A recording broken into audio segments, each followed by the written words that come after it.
السلام عليكم ورحمة الله وبركاته. إن الحمد لله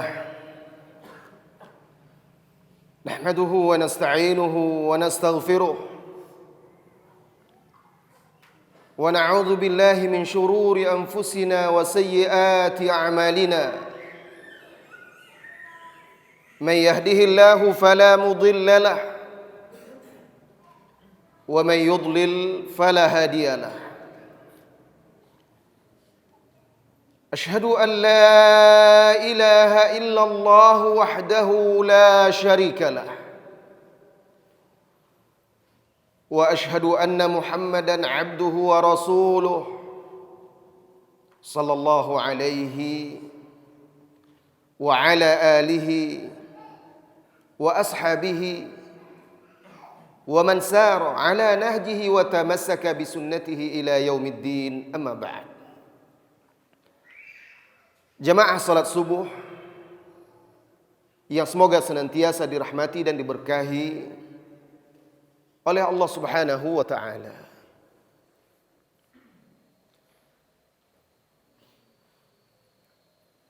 Mari senantiasa bersyukur,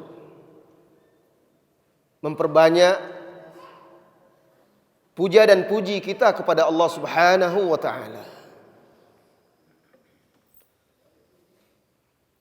Alangkah banyaknya nikmat-nikmat yang senantiasa Allah limpahkan kepada kita. Subuh hari ini Allah Subhanahu wa taala mempertemukan kita di masjid ini, di rumahnya ini. Semoga semua kita yang berkumpul subuh hari ini di masjid ini diberikan oleh Allah Subhanahu wa taala ilmu yang bermanfaat dan amal saleh. Salawat dan salam jangan lupa untuk senantiasa diucapkan setiap kali kita menyebut nama Nabi kita Muhammad sallallahu alaihi wasallam atau mendengarnya disebut di depan kita. Maka berselawatlah sebagai salah satu bentuk kecintaan kita kepada beliau dengan sering mengucapkan salawat, khususnya ketika kita menyebut namanya atau mendengar namanya disebut. Bapak Ibu jamaah kaum muslimin dan muslimat rahimani Allah wa iyyakum.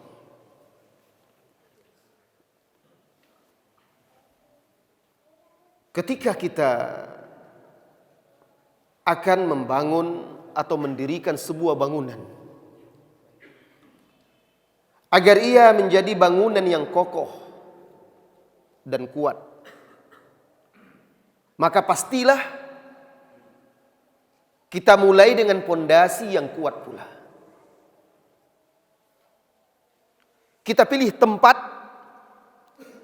yang bisa untuk memancangkan pondasi yang kuat tersebut. Lalu kita rancanglah pondasi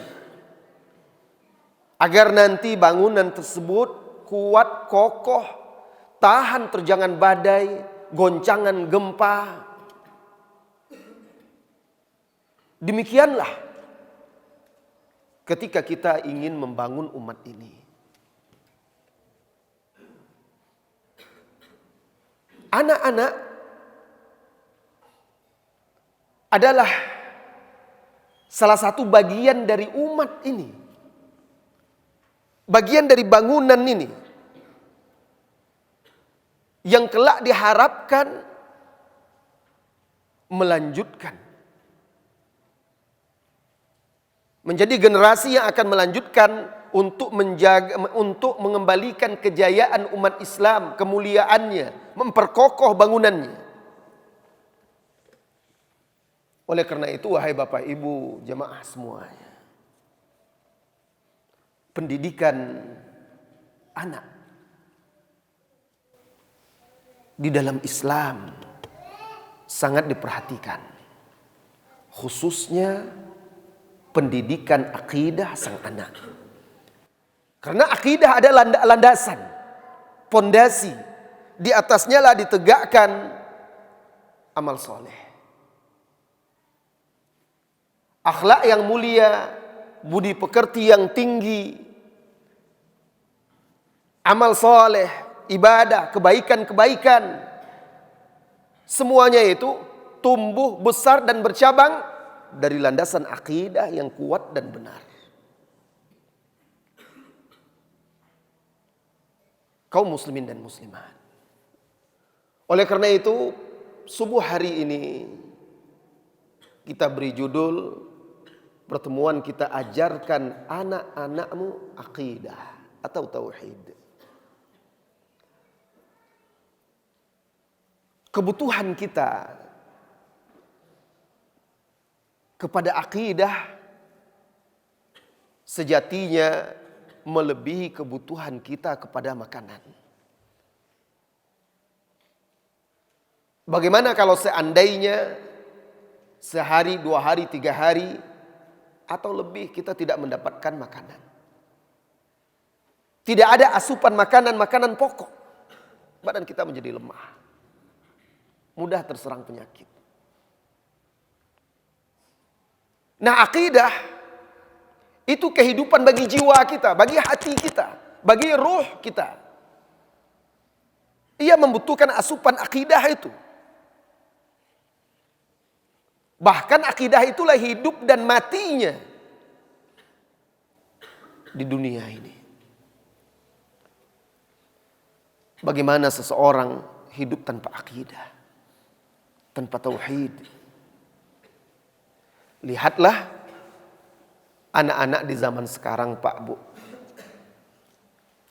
Mungkin di rumah kita, atau di sekeliling rumah kita, di lingkungan kita.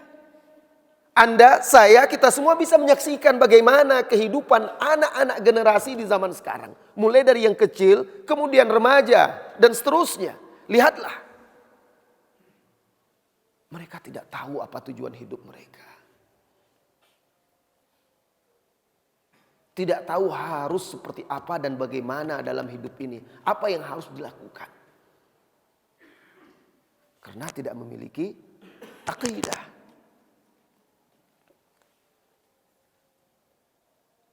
Akidah, tauhid adalah dakwahnya para rasul.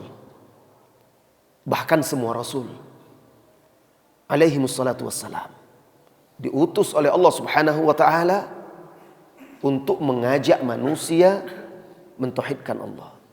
Semua para nabi dan rasul mengajarkan akidah, mengajarkan tauhid sebagai landasan dakwah mereka. Yang pertama mereka dakwahkan kepada manusia. Allah Subhanahu wa taala berfirman, "Wa laqad ba'atsna fi kulli ummatin rasula an i'budullaha wajtanibut taghut." Sungguh kami telah mengutus pada setiap umat itu seorang rasul, setiap umat itu. Wa laqad ba'atsna fi kulli ummah rasula. Untuk apa? An i'budullaha wajtanibut taghut. Agar mereka menyerukan kepada umatnya, kepada kaumnya, ibadatilah Allah dan jauhilah taghut. Itu dia dakwah para nabi dan rasul. Atau la ilaha illallah. Ibadati Allah, jauhi taghut, itu dia makna la ilaha illallah. Di sana ada nafi, penolakan, penafian, dan ada isbat, penetapan. Ini dia dakwah para rasul, dakwah para nabi. Ketika Rasulullah SAW mengutus para sahabat untuk berdakwah, mengajak manusia kepada Islam, Rasulullah SAW memerintahkan kepada sahabat, hendaklah yang pertama kali engkau ajarkan atau engkau serukan kepada manusia, kepada mereka, agar mereka bersyahadat la ilaha illallah wa anna Muhammadar Rasulullah. Setelah itu baru menyusul yang lainnya seperti sholat, zakat, dan seterusnya. Ini menunjukkan sangat pentingnya akidah dan tauhid. Karena akidah dan tauhid pula lah menjadi syarat diterimanya amal ibadah yang lainnya. Bapak Ibu jamaah semuanya. Ketika anak tumbuh di atas akidah, mengenal Allah Subhanahu wa taala, maka kehidupannya akan lurus. Kenapa? Karena Allah akan selalu membimbing dia, melimpahkan taufik kepada dia, melindungi dia. Anak yang bertauhid, dia tahu bahwasanya Allah Subhanahu wa taala selalu mendengarnya, mengetahuinya, mengawasinya. Sehingga dia akan menjadi anak yang ikhlas, amanah, bisa dipercaya. Ketika dia sendirian, maka dia bukan takut atau malu kepada manusia, tapi dia takut dan malu kepada Allah. Teringat dia, orang tuanya sudah menanamkan kepada dia, sekalipun dia seorang diri, tidak ada yang mengetahui, Allah Maha mengetahui, Allah Maha melihat. Semua tindak tanduknya dilihat dan didengar oleh Allah Subhanahu wa taala. Kelak di hari kiamat dia akan diminta pertanggungjawaban. Sehingga dia menjadi seorang yang istiqomah, terjaga dari dosa dan maksiat, terjaga dari perbuatan syirik dan kekufuran. Kenapa? Karena ada akidah yang menjaganya tadi. Kemanapun dia pergi, dimanapun dia berada, sekalipun jauh dari orang tua, orang-orang yang dicintainya, dari guru, teman dan sahabatnya, dia tetap istiqomah. Karena ada akidah tadi yang sudah tertanam kokoh di dalam sanubarinya. Ini pentingnya akidah. Oleh karena itu, Allah Subhanahu wa taala mengingatkan para orang tua. Orang tua memiliki peran yang sangat penting dalam mengajarkan akidah tauhid kepada anak-anaknya. Bukankah Nabi SAW bersabda, dan hadis ini masyhur, sering kita dengar ustadz-ustadz menyampaikannya. Kullu mauludin yuladu 'alal fitrah. Setiap anak yang dilahirkan itu dilahirkan di atas fitrah. Fitrah di sini tauhid, akidah. Pada dasarnya manusia itu ketika dia diciptakan, dilahirkan, dia sudah kenal dengan Allah Subhanahu wa taala. Sudah di atas tauhid, masih disulbi orang tuanya, sudah Allah ambil sumpah bahwa dia bertauhid kepada Allah Subhanahu wa taala. Ini Allah ceritakan di dalam surah Al-A'raf di juz 9 itu. Masih di tulang sulbi Adam, keturunan-keturunannya itu sudah berjanji kepada Allah Subhanahu wa taala. Akan tetapi ketika dia dilahirkan, fa abawahu yuhawidanihi au yunassiranihi au yumajjisanihi. Kedua orang tuanya yang akhirnya membuat dia itu menjadi seorang Yahudi. Karena orang tua melalaikannya. Tidak memperhatikan agama anaknya. Tidak mendidik dan membinanya. Atau orang tuanya pula yang menyebabkan anak yang menjadi Nasrani atau menjadi Majusi. Maka orang tua bertanggung jawab dan akan diminta pertanggungjawaban kelak di hari kiamat.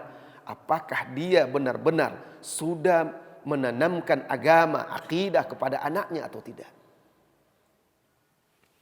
Kaum muslimin dan muslimat yang semoga senantiasa dirahmati dan diberkahi oleh Allah Subhanahu wa taala. Nabi SAW sudah memberikan contoh kepada kita untuk menanamkan akidah kepada anak sedini mungkin. Bahkan mulai ketika sang anak baru dilahirkan. Al-Imam Ibnul Qayyim Al-Jauziyah, beliau menjelaskan apa rahasianya atau hikmah si anak atau si bayi ketika dilahirkan diadzankan. Di sini ada khilaf di antara para ulama ya. Mungkin sebagian jemaah sudah membaca dan mendengar. Ada yang mengatakan mengadzankan bayi yang baru dilahirkan itu tidak ada. Ada yang mengatakan ada. Nah ini kembali kepada ulama berbeda pendapat dalam mensahihkannya. Hadis tersebut. Ada yang mensahihkan, ada yang mendhaifkan. Nah Al-Imam Ibnul Qayyim Al-Jauziyah termasuk salah satu ulama yang mensahihkan hadis tersebut dan banyak juga ulama-ulama lain yang mensahihkannya. Sebagian lagi ada lagi yang mendhaifkannya. Nah, sekarang kita jelaskan. Ketika si bayi dilahirkan, lalu dia diadzankan, apa hikmahnya? Kenapa dia diadzankan? Saya akan nukilkan perkataan Al-Imam Ibnu Qayyim Al-Jauziyah agar kita paham apa maksudnya. Kata beliau, wasirrut ta'dzin wallahu a'lam an yakuna awwalu ma yaqra'u sam'al insan kalimatuh.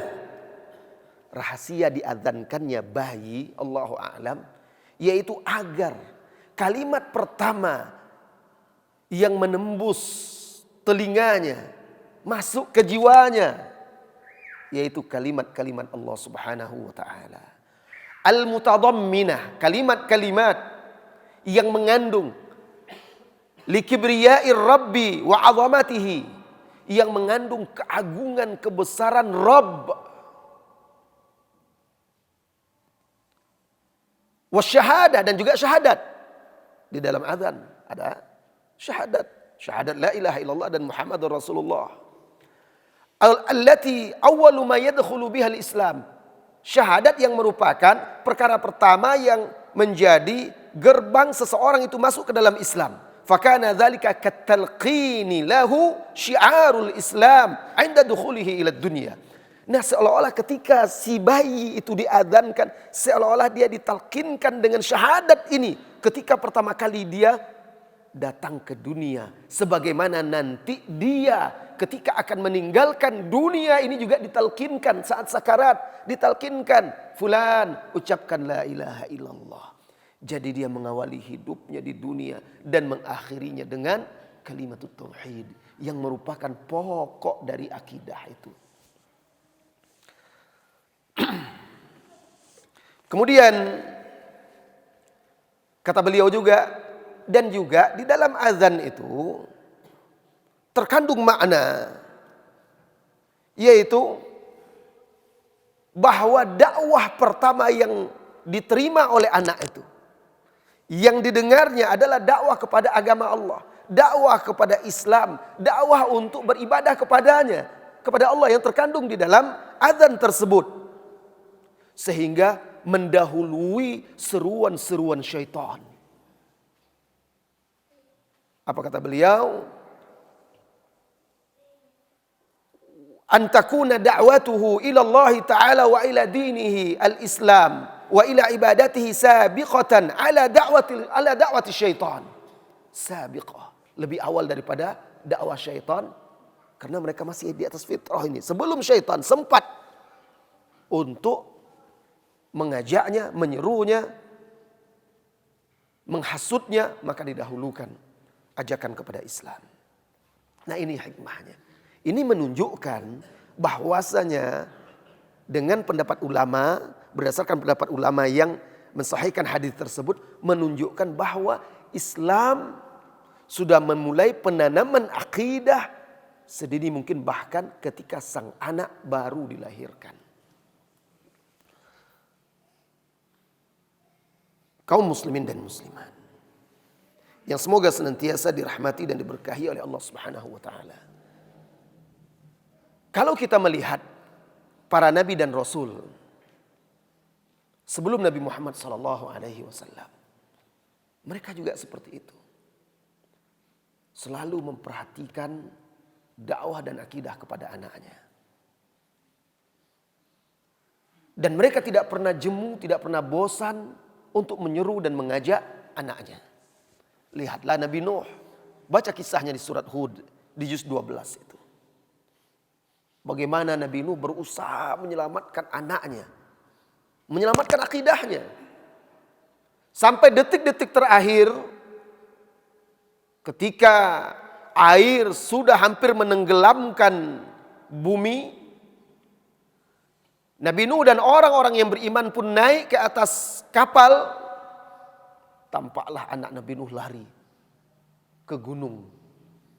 Dipanggil oleh Nabi Nuh. Wa qala ya bunayya irkab ma'ana wa la takum ma'al kafirin. Nabi Nuh berkata, hai anakku, naiklah bersama kami. Naiklah ke kapal ini bersama kami. Irkab ma'ana wala takum ma'al kafirin. Jangan engkau menjadi orang-orang yang kafir. Peringatan terakhir kepada anaknya lagi. Karena hukuman Allah telah datang. Tapi hidayah dari Allah Subhanahu wa taala. Namun begitu, walaupun anaknya tidak mengikuti, tidak mematuhi dia, dia sudah menjalankan tanggung jawabnya, kewajibannya. Sudah lepas tanggung jawabnya. Karena dia sudah berusaha mengajak anaknya. Anaknya pun tidak mau menjawab, anak pun tidak mau. Bahkan anaknya menjawab, qala sa'awi ila jabalin ya'simuni minal ma'. Tidak, wahai ayah, aku akan naik ke puncak gunung itu yang akan melindungi aku dari air ini. Maka akhirnya Allah tenggelamkanlah. Faja'ahumul mawju fakana minal mughraqin. Datanglah gelombang yang besar memisahkan keduanya. Maka tenggelamlah anak Nabi Nuh itu bersama gunung tersebut. Tapi dia sudah menjalankan tanggung jawabnya. Apakah kita sudah menjalankan tanggung jawab kita terhadap anak kita? Mendakwahi dia, menyeru, mengajak dia, mengajarkan akidah kepadanya. Ingat pula nabi-nabi yang lainnya. Allah ceritakan di dalam surat Al-Baqarah di juz awal. Allah Subhanahu wa taala berfirman tentang Nabi Ibrahim dan anak keturunannya. Wa wassa biha Ibrahimu banihi wa Ya'qub. Ya baniya, innallaha astafa lakumuddina fala tamutunna illa wa antum muslimun. Dan Ibrahim telah mewasiatkan kepada anak-anaknya. Mewasiatkan apa? Mewasiatkan Islam, tauhid. Mewasiatkan agar anak-anaknya itu beribadah hanya kepada Allah Subhanahu wa taala. Dan Nabi Ibrahim mewasiatkan kepada anak-anaknya. Begitu juga Nabi Ya'qub. Wahai anakku, ya bunayya, innallaha astafa lakumuddin. Allah telah memilihkan agama untuk kalian, yaitu Islam. Fala tamutunna illa wa antum muslimun. Jangan kalian mati kecuali sebagai seorang muslim. Maksudnya, kalau seseorang itu ingin dia hidup dan mati di atas Islam, dia harus jaga agama itu. Karena ajal itu kita tidak tahu kapan datangnya. Maka harus selalu kita jaga agama itu. Harus selalu istiqomah di atasnya. Kemudian dilanjutkan lagi berikutnya. Am kuntum syuhada idh hadara Ya'qubal maut. Ingatlah. Ataukah kalian hadir, menyaksikan. Ketika kematian datang menjemput Nabi Ya'qub. Idh qala li bani. Ketika Nabi Ya'qub saat dia di atas dipan kematian. Menunggu ajal. Datang menjemputnya. Anak-anaknya ada di sekelilingnya. Dia berkata kepada anak-anaknya. Qala li bani. Ma ta'buduna min ba'di. Ia berkata kepada anak-anaknya. Apa yang kalian ibadati nanti sepeninggalku. Jadi kekhawatiran dia itu terhadap anak-anaknya. Bukan nanti anak saya kalau saya meninggal bagaimana kehidupan dia. Pekerjaan dia, harta dia. Dan lain sebagainya. Bukan itu yang dipikirkannya. Yang merisaukan dia, yang dipikirkan dia adalah apa yang kalian ibadati nanti. Apakah kalian masih tetap bertauhid, berakidah, menyembah Allah, memegang teguh agama ini? Qalu, anak-anaknya menjawab, na'budu ilahaka wa ilaha abaika Ibrahim wa Ismail wa Ishaq ilaha wahida. Wa nahnu lahu muslimun. Kami akan mengibadati ilahmu. Allah. Dan ilahnya bapak-bapakmu. Nabi Ibrahim, Nabi Ismail, Nabi Ishaq. Ilaha wahida. Ilah yang satu. Tidak ada sekutu baginya. Itu yang kami ibadati. Itu yang kami sembah. Wa nahnu lahu muslimun. Dan kami tunduk patuh kepadanya. Kepada Allah.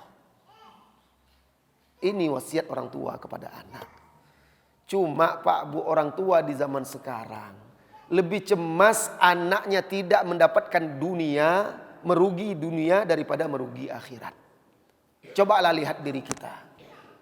Apakah kita sudah membiasakan anak kita untuk mendahulukan ibadah kepada Allah atau kenikmatan dunianya? Lihat waktu subuh. Ada nggak kita berusaha membangunkan anak-anak kita? Ada Ustadz. Tapi dia tidur lagi Ustadz. Nah, itulah tandanya kita lebih kasihan dunia dia daripada akhiratnya. Nggak tega kita. Biarlah dia masih kecil baru. Tidak tega kita mengganggu tidurnya. Tapi tega kita membiarkan dia lalai terhadap Allah. Akhirnya anak ini terbiasa tidak menghargai ibadah. Tidak menganggungkan ibadah kepada Allah. Dia menganggap itu hal yang sepele. Gak ada masalah. Setelah mulai beranjak besar, baru kita bingung. Kok anak saya pemalas sholat, susah dibangunkan. Gak bisa, udah dibangunkan berulang-ulang. Kenapa? Karena dia sudah terbiasa dengan itu. Orang tua tidak mengajarkan bagaimana sikap dia terhadap ibadah kepada Allah Subhanahu wa taala. Lihat. Kita lebih khawatir, lebih cemas, lebih takut anak kita terlambat masuk sekolah daripada terlambat ibadah. Kecemasan kita itu bahkan sampai mengancam anak kita. Kalau dia masih malas-malas untuk bersiap-siap pergi ke sekolah, kita orang tua apalagi ibu-ibu sudah mulai itu. Pagi-pagi itu. Anaknya tidak sholat subuh atau terlambat sholat subuh, tidak masalah. Tetapi kalau sudah dekat waktu mau sekolah, sudah jam 6, 6.30. Wah, kalau tidak mau bangun, disiram. Dipaksa mandi, dibawa ke kamar mandi. Disuruh sarapan semua, siapkan semuanya, rapi dan semuanya, siap. Jangan sampai terlambat sekolah. Kenapa kita tidak berusaha seperti itu? Jangan sampai terlambat sholat, jangan sampai terlambat ibadah. Kita nggak kasihan sama dia, buktinya sikap dan perlakuan kita. Kalau terlambat sekolah jangan coba-coba kalau tidak sekolah. Dicubit, diancam, tidak dikasih jajan, tidak begini, tidak begitu. Kamu kalau tidak mau sekolah tidak usah minta-minta PT ke Pak Leo. Nah, kan begitu. Tapi kalau sholat tidak ada. Akhirnya anak tumbuh besar, dia lebih cenderung kepada dunia. Dunia lebih besar bagi diri dia daripada Allah. Allahu Akbar itu setiap hari dia dengar, tapi tidak ada makna di dalam jiwa dia. Kenapa? Karena kita juga yang mengajarkan seperti itu. Yang membesarkan dunia pada dia daripada Allah Subhanahu wa ta'ala. Ini masalahnya kenapa anak-anak di zaman sekarang itu susah diatur. Lebih cinta dunia daripada agamanya. Karena kelalaian kita, Bu, Pak. Saudara-saudari kaum muslimin dan muslimat. Lihat ini para nabi dan rasul. Apa pesan mereka kepada anaknya? Bukan masalah nanti pekerjaannya. Bukan masalah nanti bagaimana warisan yang dia tinggalkan. Yang dia persiapkan. Tidak, tetapi agama anaknya. Itu yang paling menjadi utama bagi dia. Saudara-saudari kaum muslimin dan muslimat. Lihat pula seorang yang soleh. Ini nabi. Kita pindah kepada yang bukan nabi. Ada orang soleh yang bukan nabi. Yaitu Luqman Al-Hakim. Begitu juga mewasiatkan dan mengajarkan kepada anaknya akidah dan tauhid. Baca surat Luqman itu. Penuh dengan pesan-pesan orang tua kepada anak. Mulai dari masalah akidah. Sampai kepada masalah akhlak. Ada di dalam surat Luqman itu. Di antara pesan Luqman kepada anaknya. Luqman bukan seorang nabi. Dia hanya seorang soleh. Yang soleh bertakwa dan Allah berikan ilmu kepadanya. Ya bunayya, la tusyrik billah, inna syirka la zulmun azim. Hai anakku.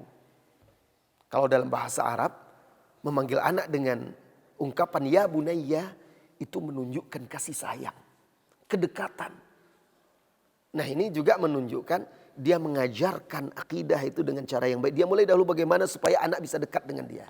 Dia pilih kata-kata terbaik yang membuat anaknya senang. Ya bunayya, la tusyrik billah. Jangan kamu menyekutukan Allah Subhanahu wa ta'ala. Jangan berbuat syirik. Apapun bentuk kesyirikan itu. Anak kita harus tahu. Mulai dari syirik yang besar. Mulai dari syirik yang kecil apalagi syirik yang besar. Apa contoh-contohnya? Apa bentuk-bentuknya? Kenapa tidak dibolehkan? Ajarkan kepada anak-anak kita bahwa syirik itu adalah dosa yang paling besar. Inna syirka la zulmun azim. Menyebabkan seseorang itu kekal di dalam neraka. Ajarkan kepada mereka. Akar kerusakan di muka bumi ini awal mulanya adalah dari kesyirikan. Maka kalau kita ingin baik hidup di dunia dan akhirat, harus bersih hidup kita, akidah kita dari kesyirikan-kesyirikan ini. Nah, Luqman Al-Hakim mengingatkan anaknya agar anaknya tidak melakukan kesyirikan. Karena kata dia, inna syirka la zulmun azim. Kesyirikan itu adalah dosa yang paling besar. Sampai Nabi yang terakhir juga mewasiatkan kepada anak yang dia asuh. Siapa anak yang dia asuh ini? Ibnu Abbas. Abdullah Ibnu Abbas kan masih kecil bersama beliau. Masih kecil lagi Ibnu Abbas itu sudah bersama beliau. Sampai umur 9 tahun pun Ibnu Abbas masih sering menginap di rumah Rasulullah SAW. Karena salah seorang bibi dari Ibnu Abbas adalah istri Rasulullah SAW, yaitu Maimunah radhiyallahu anha. Sehingga Ibnu Abbas enak dia di sana, itu bibinya. Maka dia sering menginap di rumah Rasulullah SAW belajar. Salah satunya kisah beliau menginap ini diriwayatkan oleh Al-Imam Al-Bukhari. Ibnu Abbas menginap dan dia umur 9 tahun itu ingin menginap di situ, niatnya apa? Niatnya untuk memperhatikan ibadah Rasulullah SAW. Rasulullah SAW pernah berpesan, berwasiat kepada Ibnu Abbas yang masih kecil, remaja. Apa kata Rasulullah SAW? Ya ghulam, inni u'allimuka kalimat. Hai anak kecil, ghulam, bocah. Sesungguhnya aku akan mengajarkan kepadamu beberapa kalimat. Ihfazillaha yahfazka. Jagalah Allah, Allah pasti menjagamu. Ihfazillaha tajidhu tujahak. Jagalah Allah, engkau pasti mendapatkan Allah selalu di hadapanmu. Maksudnya, kalau engkau selalu menjaga Allah, beribadah kepadanya, menjaga syariatnya, maka kapanpun, dimanapun, apapun keadaanmu, engkau butuh Allah akan selalu ada bersamamu, akan menolongmu. Wa idza sa'alta fas'alillah. Wa idza ista'anta fasta'in billah. Kalau engkau ingin meminta sesuatu, minta kepada Allah. Kalau engkau ingin meminta tolong, minta pertolongan kepada Allah. Lihat, Rasulullah SAW mengajarkan dan menanamkan akidah, tauhid, agar anak ini bergantung kepada Allah Subhanahu wa taala. Agar dia selalu merasakan, meyakini dan merasakan bahwa Allah itu selalu bersama dia, mengawasi dia, melihat dia, mendengar dia. Maka jaga dia, Allah itu. Jaga agamanya, jaga ibadah kepadanya, jaga ketakwaanmu kepadanya. Allah pasti akan menjagamu. Kalau anak sudah seperti itu, lihat anak yang dibina oleh Rasulullah SAW ini. Kata Ibnu Abbas radhiyallahu anhuma, waktu itu Ibnu Abbas ditugaskan oleh ayahnya Al-Abbas yang merupakan paman Nabi SAW untuk mengambil uang. Karena Rasulullah ada hutang, ada janji dengan Ibnu Abbas, dengan pamannya Al-Abbas. Al-Abbas segan untuk menagihnya. Menagihnya langsung kepada Rasulullah SAW. Dikirimnya lah anaknya nih, yang masih remaja, umur 9 tahunan lah waktu itu. Pergilah Al-Abbas ini, Abdullah bin Abbas ini ke masjid. Dilihatnya Rasulullah sholat, ditunggunya. Sudah maghrib Rasulullah masih di masjid sampai salat Isya. Setelah salat Isya ditunggunya sejenak. Lalu Rasulullah beranjak untuk ke masjid. Maka dikejar oleh Abdullah bin Abbas. Lalu Abdullah bin Abbas menyampaikan hajatnya, apa yang dia inginkan. Kemudian Rasulullah SAW mengatakan kepada Abdullah bin Abbas, ya ghulam, bit indana al-lailah. Hai nak, malam ini kamu tidur di rumah kami ya. Senang Abdullah bin Abbas. Lalu dia bertekad, apa kata dia? Dia sendiri yang cerita meriwayatkan hadis ini. Ini dikeluarkan oleh Imam Al-Bukhari. Aku malam ini, aku akan awasi bagaimana ibadah Rasulullah SAW. Sampai mereka di sana, di rumah. Malam itu, jatah Rasulullah SAW menginap di rumah Maimunah radhiyallahu anha, bibi dari Ibnu Abbas. Sampai di sana Rasulullah duduk, mereka bertiga bercerita sejenak. Itu kebiasaan Rasulullah SAW juga, memberikan waktu untuk keluarganya, duduk bersama keluarganya, cerita, cengkrama. Setelah itu akhirnya mulailah mereka beranjak tidur. Rasulullah hanya punya satu bantal. Beliau sebantal berdua dengan istrinya. Selalu seperti itu. Makanya romantis terus. Kalau sekarang orang enggak. Suami punya bantal, istri punya bantal, punya guling masing-masing. Akhirnya udah tidur sama gulingnya aja lagi kan. Nah Rasulullah cuma satu bantal. Karena bantalnya cuma satu, akhirnya dibagi tiga. Dibagi tiga lah. Misalnya di sini Maimunah dengan Rasulullah SAW, sebelah sini Ibnu Abbas. Ibnu Abbas pun pura-pura tidur. Dan sebelum tidur, Ibnu Abbas rupanya sudah berpesan kepada bibinya. Wahai bibi, nanti malam kalau Rasulullah bangun, bangunkan saya. Dia ingin lihat ibadahnya Rasulullah SAW. Lihat anak yang terdidik di atas agama itu. Tapi Ibnu Abbas khawatir dia tidak terbangun. Maka malam itu dia tidak tidur, pura-pura tidur dia. Sampai kata Ibnu Abbas, akhirnya Rasulullah pun tidur. Dan saya mendengar nafasnya. Karena orang kalau tidur kan berat nafasnya. Terdengar desah nafas tarikan nafas Rasulullah SAW. Lalu kata dia, di sepertiga malam yang terakhir, Rasulullah SAW bangun. Dia pura-pura tidur. Rasulullah tahu anak itu belum tidur. Tapi Rasulullah tidak ingin pula Ibnu Abbas menjadi malu. Lalu dia katakan, hai gulam, anak kecil, kamu sudah tidur? Diam aja Ibnu Abbas itu. Dia pura-pura tidur dia. Sambil dia mengintip Rasulullah SAW. Lalu kata Ibnu Abbas, Rasulullah SAW duduk. Dia usap matanya, sisa-sisa tidur yang ada di matanya. Kemudian Rasulullah SAW melihat ke atas, ke langit. Lalu beliau membaca akhir dari surat Ali Imran, inna fi khalqis samawati wal ardi wa ikhtilafil laili wan nahari la ayatil liulil albab, dan seterusnya sampai habis Ali Imran. Surat Ali Imran. Kemudian setelah itu Rasulullah SAW setelah itu berdoa, membaca doa. Kemudian beliau berdiri lalu pergi ke tempat air. Ada kantong air terbuat dari kulit, ya, qirbah namanya.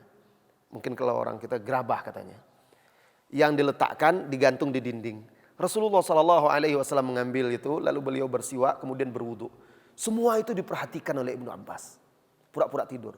Lalu Rasulullah SAW berdiri menghadap kiblat, kemudian bertakbir. Setelah Rasulullah takbiratul ihram, cepatlah Abdullah Ibnu Abbas bangun. Segera dia bangun, ditirunya Rasulullah. Lihat anak itu. Kalau sudah dia terdidik, terbina dengan yang baik, bangun dia, duduk pula seperti duduk Rasulullah, diusapnya matanya sallallahu alaihi nabi, lalu dia menatap ke langit dan dibacanya ayat yang dibaca oleh Rasulullah sallallahu alaihi wasallam. Kemudian dia berdiri pula, berwudu, kemudian dia salat berdiri di kiri Rasulullah sallallahu alaihi wasallam. Karena dia keliru, dipindahkan oleh Rasulullah sallallahu alaihi wasallam di sebelah kanan. Karena kalau berdua, makmum itu di sebelah kanan imam. Apa kata Ibnu Abbas? Lihat Rasulullah sallallahu alaihi wasallam. Rasulullah sedang salat sunat, salat tahajud. Apa kata Ibnu Abbas? Karena dia begadang malam itu, dia kantuk-kantuk salat itu. Maka Rasulullah sallallahu alaihi wasallam memijit-mijit telinganya supaya dia tidak sambil salat ini. Kalau dilihatnya Ibnu Abbas sudah mulai kantuk, dipencet-pencetnya telinganya. Tersadar lagi Ibnu Abbas. Begitu Rasulullah sallallahu alaihi wasallam mendidik anak itu. Ya. Nah, ini menjadi contoh kita orang tua. Sehingga anak itu akhirnya lihat Ibnu Abbas menjadi ulama para sahabat. Orang yang paling paham Al-Quran. Sehingga digelari turjumanul Quran, penerjemah Al-Quran. Paling paham tafsir. Kebanyakan tafsir-tafsir itu riwayat dari Ibnu Abbas. Menjadi ahli tafsir. Kemudian menjadi periwayat hadis yang banyak juga, salah seorang sahabat yang banyak meriwayatkan hadis, Abdullah bin Abbas radhiyallahu anhuma. Nah, ini contoh Bapak Ibu semuanya.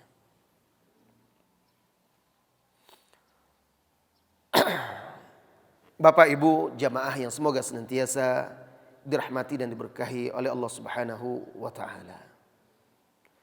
Al-Imam Ibnu Qayyim Al-Jauziyah menuturkan,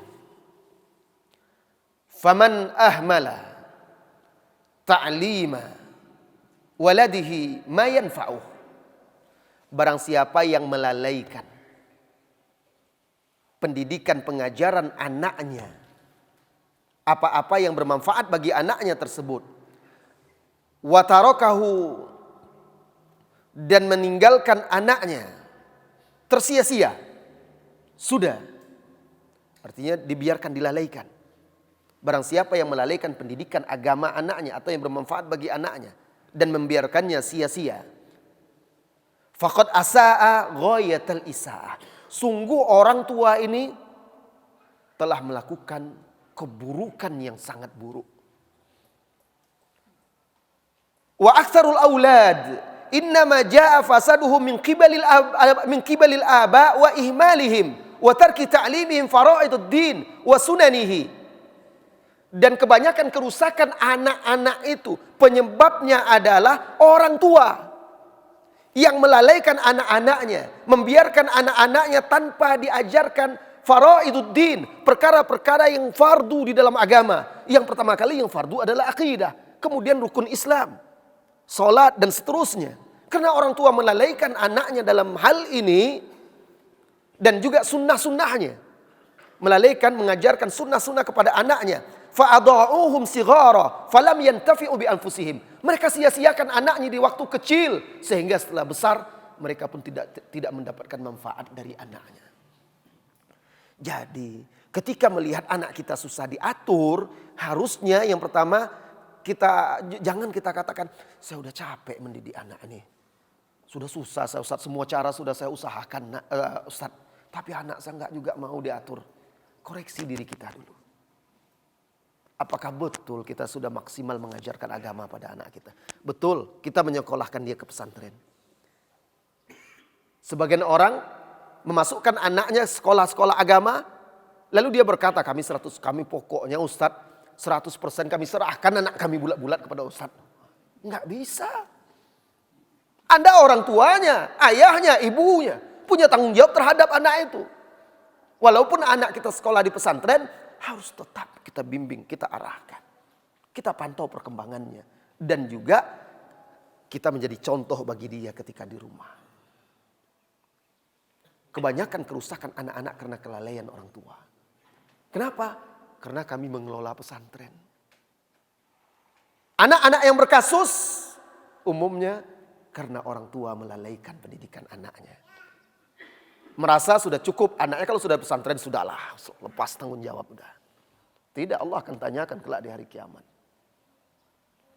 Dan yang lebih susah lagi Pak Bu, guru-gurunya, ustadz-ustadznya sudah susah-susah mengajarkan, mendidik anak-anak itu, tiba orang tuanya pula yang membawa anaknya melalaikan perkara-perkara agama atau hal-hal yang penting itu. Ini yang lebih payah, meruntuhkan bangunan yang sudah dibangun itu. Jadi kata Ibnu Qayyim al-Jauziyah, ini ulama, lihat bagaimana mereka mengingatkan masalah pendidikan anak itu. Walam yanfa'u aba'ahum kibara, sehingga anak itu tidak bisa dirinya bermanfaat untuk diri mereka sendiri, tidak pula bisa memberikan manfaat kepada orang tuanya. Saudara-saudari kaum muslimin dan muslimat,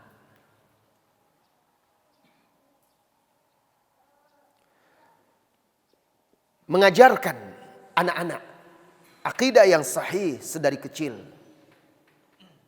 berarti kita telah ikut menjadikan mereka sebagai penjaga agama ini dan bahkan juga menjaga umat ini, juga bangsa ini.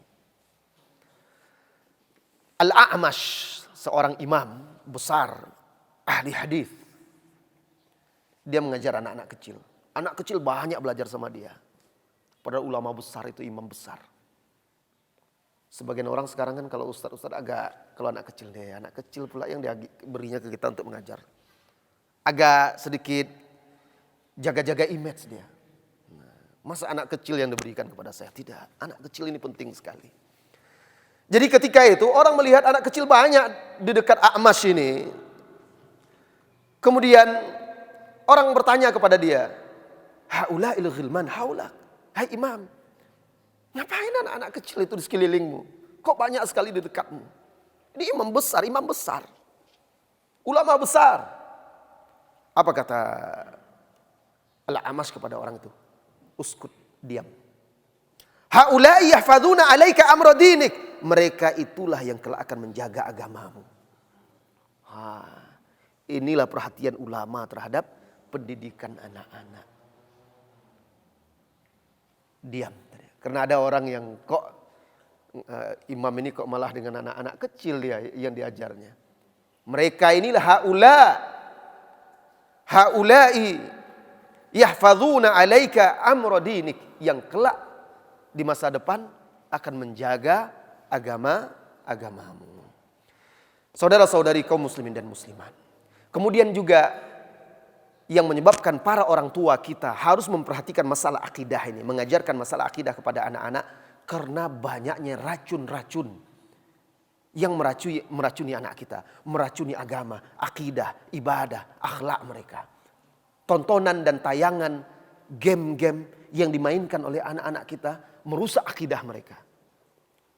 Film-film kartun anak-anak kecil itu. Jangan biarkan anak-anak kita nonton film kartun yang akhirnya menanamkan kesyirikan pada anak-anak kita. Orang yang mati bisa hidup lagi, orang yang tidak bisa mati-mati, yang bisa berbuat apa saja, apa yang diinginkannya langsung terbukti. Ini semua mengajarkan yang tidak baik. Apa yang diminta diinginkannya datang begitu saja, seolah-olah dia yang berkuasa atau ada makhluk lain yang berkuasa bisa melakukan itu. Nah, ini film-film yang dibuat oleh orang-orang kafir, kemudian ditonton oleh anak-anak kaum muslimin, menyaksikan itu. Apalagi game-game di zaman sekarang ini, semuanya merusak, berisi kejahatan, merusak akidah, kesyirikan, merusak akhlak. Maka orang tua harus cepat menyelamatkan anaknya. Dengan cara apa? Mengajarkan akidah, mengajarkan agama, mengajarkan sunnah-sunnah, menjauhkan perkara-perkara yang merusak ini dari anak-anak kita. Saudara-saudari kaum muslimin dan muslimat, ajarkan anak-anakmu akidah, ajarkan anak-anakmu tauhid, sehingga akhirnya dirinya menjadi tumbuh besar dan kuat di atas agama ini. Kelak engkau akan berbangga, berbahagia, apalagi di akhirat ketika anak-anakmu yang hafal Al-Quran, yang paham akidah, yang paham agama, barangkali mereka yang menjadi tamengmu dari api neraka. Sampai di sini materi kajian kita, karena sudah ada tanya jawab enggak? Oh, pertanyaan untuk jamaah. Oh, rupanya ada hadiah untuk jamaah yang menjawab pertanyaan. Biasanya pemateri yang ditanya. Sekarang jamaah yang ditanya. Hadiah untuk pemateri tidak ada, makanya tidak perlu ditanya. Baik, pertanyaan yang pertama, ada 2 saja. Setelah itu kita tutup majelis kita. Pertanyaan yang pertama, yang mudah-mudah saja. Untuk akhwat ada hadiahnya enggak? Wah, enggak adil itu. Jadi 1 untuk akhwat nanti bisa berikan kepada anaknya atau kepada suaminya. Yang 1 untuk ikhwan. Baik, untuk ikhwan dulu pertanyaannya.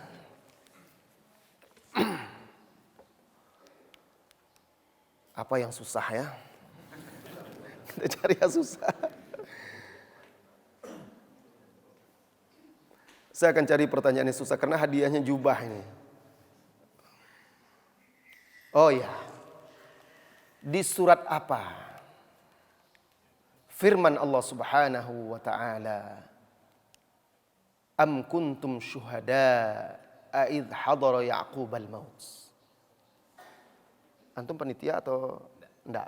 Jamaah. Al-Baqarah. Juz berapa itu?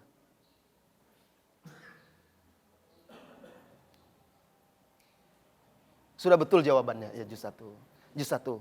Halaman keberapa dari belakang? Juz 1.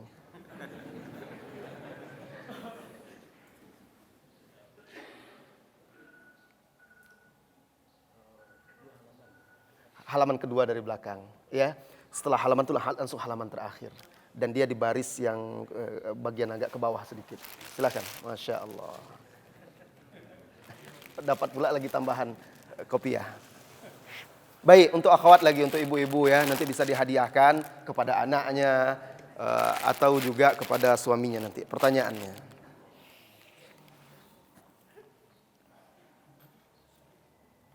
Ibu, Rasulullah Sallallahu Alaihi Wasallam pernah berpesan,